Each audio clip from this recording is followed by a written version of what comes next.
Assalamualaikum semuanya. Semoga kalian semua dalam keadaan sehat dan dilancarkan rezekinya. Amin ya robbal alamin. Mungkin yang kita tahu selama ini, Abu Nawas dikenal sebagai tokoh sufi yang nyeleneh dari Baghdad. Namun ternyata dia juga adalah seorang ulama sufi yang sangat menguasai ilmu agama. Di sela-sela kesibukannya bolak-balik ke istana, Abu Nawas selalu menyempatkan waktu untuk mengajar murid-muridnya. Ia juga sering kedatangan tamu yang bertujuan hanya bertanya tentang masalah agama. Suatu ketika saat Abu Nawas sedang mengajar, datanglah seorang tamu pertama menghadap Abu Nawas. "Wahai Tuan Abu Nawas, manakah yang lebih utama? Orang yang mengerjakan dosa-dosa besar atau orang yang mengerjakan dosa-dosa kecil?"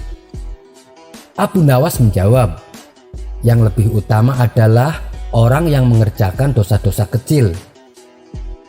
"Mengapa demikian wahai Tuan Abu Nawas?" tanya tamu itu kembali. "Sebab lebih mudah diampuni oleh Tuhan," balas Abu Nawas. Tamu pertama itu pun merasa puas dengan jawaban Abu Nawas, karena sejatinya ia yakin memang seperti itu. Selanjutnya datang tamu kedua menemui Abu Nawas. Ia juga menanyakan persoalan yang sama. "Wahai Tuan Abu Nawas, manakah yang lebih utama? Orang yang mengerjakan dosa-dosa besar atau orang yang mengerjakan dosa-dosa kecil?" Abu Nawas menjawab, "Orang yang tidak mengerjakan keduanya." "Mengapa demikian wahai Tuan Abu Nawas?" tanya tamu itu kembali.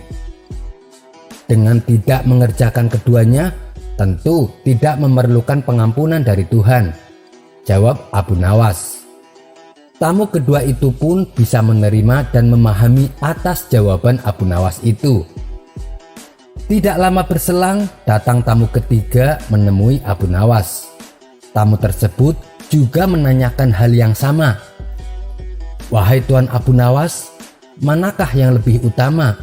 Orang yang mengerjakan dosa-dosa besar atau orang yang mengerjakan dosa-dosa kecil?" Abu Nawas menjawab, "Orang yang mengerjakan dosa-dosa besar." "Mengapa demikian wahai Tuan Abu Nawas?" tanya tamu itu kembali. "Sebab pengampunan Allah kepada hambanya sebanding dengan besarnya dosa hamba itu," jawab Abu Nawas. Mendengar jawaban Abu Nawas membuat tamu ketiga ini puas. Ia pun lalu pamit pulang. Ternyata selama Abu Nawas menerima ketiga tamu tersebut, ada salah satu muridnya yang selalu memperhatikan percakapan antara Abu Nawas dan tamu-tamunya itu. Sang murid merasa bingung dengan jawaban gurunya.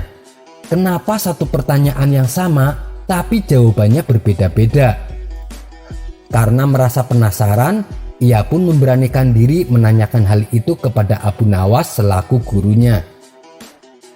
"Wahai Tuan Guru, saya perhatikan dari awal, kenapa Tuan Guru memberikan jawaban yang berbeda? Padahal ketiga tamu tadi menanyakan persoalan yang sama." Abu Nawas hanya tersenyum mendengar pertanyaan muridnya itu. Ia pun lalu menjelaskan, "Wahai anakku, manusia itu dibagi menjadi 3 tingkatan. Tingkatan yang pertama adalah tingkatan mata. Tingkatan yang kedua adalah tingkatan otak.